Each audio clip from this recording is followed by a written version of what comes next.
Hi, I'm Dan John from danjohnuniversity.com. I've been recommending books for a while. This book, I think I met the author, at the Olympic Training Center when I was there in 1984. I just remember a series of people that had come talk to us.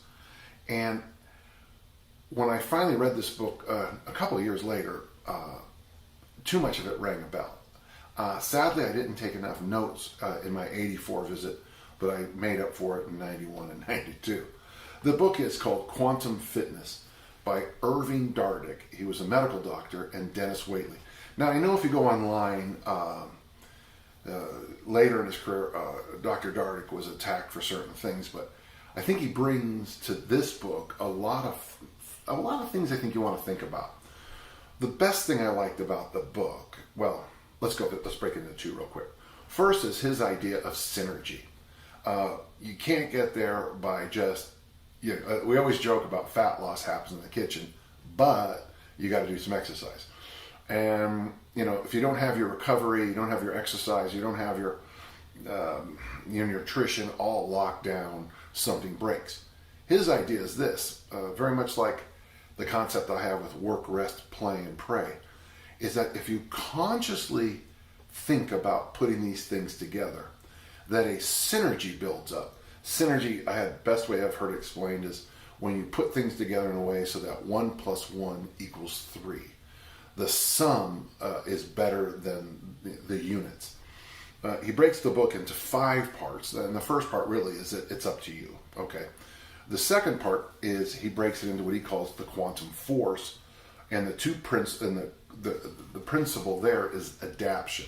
Now, he calls this one thing adaptive relaxation. We would call that now, guided meditations or something like that. And the other thing, and of course he did this with Waitley, the other thing he talks about here is simulation, where you proactively think about your competition or what you're going to do. It's interesting because when this information was given to us at the Olympic Training Center, the bulk of us were already doing both. But what was nice about the Dardick and Waitley approaches is that it was a nice way to put it into a package, and that's sometimes important. On nutrition, if you know my work, you'll recognize it. So it's up to you. The adaptive processes of the brain. Nutrition would be the third of the 5 rings, and it's all about variety. And he bases his diet on this: fiber-based carbohydrates, lean source protein, and clear water. Well, I've been talking about that my entire career. Veggies, protein, water. I mean, one of the things he does, he strives to do in this section of the book is also talk about, by using the brain when you shop, by, being proactive, by combining things into a very good day, you're going to get more, and that'll be the 5th point.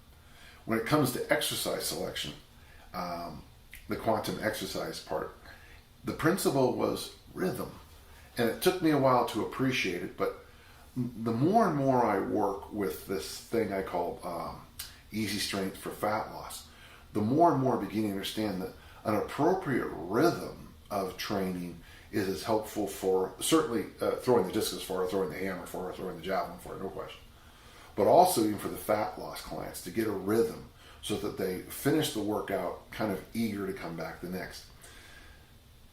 Dardick was very good in this book about talking about it's okay to train in intervals and have these rhythms going on. In later works, he cleans it up quite a bit, where he actually plays a game that I've actually experimented with, though I'm not very good at it, where, let's just use Maffetone's number.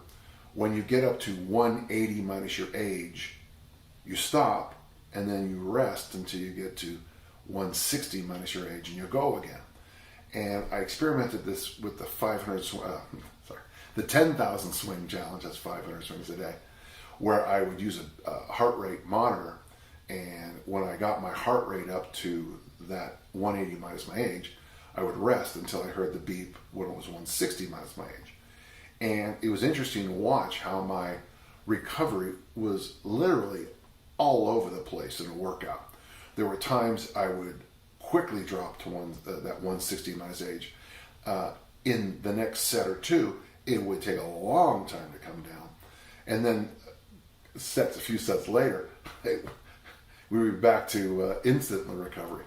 It was a fun thing to experiment with. I didn't do a very good job with it because I was just testing it out. But I like the idea. The other thing, and the other part I want to mention to you, is he was one of the first people to talk about core balance and the idea of getting your the rib cage as a box, your pelvis as a bowl, getting your box on top of the bowl. There's a lot of very simple exercises in there, and you would recognize the hip thrust in his program. He has a few other exercises, including some on those when you're upside down and that you hang. Some of those kind of exercises to get your body balanced. The next thing he recommends is what he called rhythmic endurance, and that was what I just talked about with the flowing. But the way you get there, according to this book, is by multi-joint exercises. Now, you don't even realize, because this isn't 1984 anymore, but isolation had become king in the mid-'80s. Obviously it came from the bodybuilding tradition, and that would be Arnold's book that really opened that up. But in the cardio area, with Jane Fonda, with her videos at the same time, you're always going for the burn in certain parts of your body. So isolation was king when this book came out, and he was arguing for things like the push-up, the squat, what he called plyometrics, but really it was skipping, high knee work, running up stadium steps, hill sprints, the stuff that, athletes have been doing since the dawn of athletics. The fifth ring was the interesting one, and this is the 1 + 1 = 3, the concept of synergy, where if you meditate in the evening and turn everything down, that's going to lead to a better night's sleep. If you wake up and you drink a glass of water and kind of rehydrate yourself, that's going to be a little better. When you go into your workout and you do kettlebell swings or goblet squats to get your heart rate up, during those rest periods you can drink some more water. What he tried to do is show that by combining the mind, the nutrition, and the exercise program, the sum of that was bigger than any of those blocks by themselves. I have given this book to many people over at Marissa's bookstore here in Murray.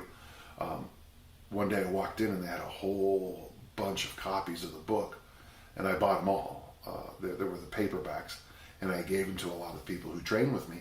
I hope they read it, because I think it's a very good book. It's very simple. It's made for everybody. But the nice thing is, it got me to think. And like I always joke, I think thinking is a good thing. I'm Dan John from Dan John University. Quantum Fitness by Irving Dardick and Dennis Waitley, a book you should consider.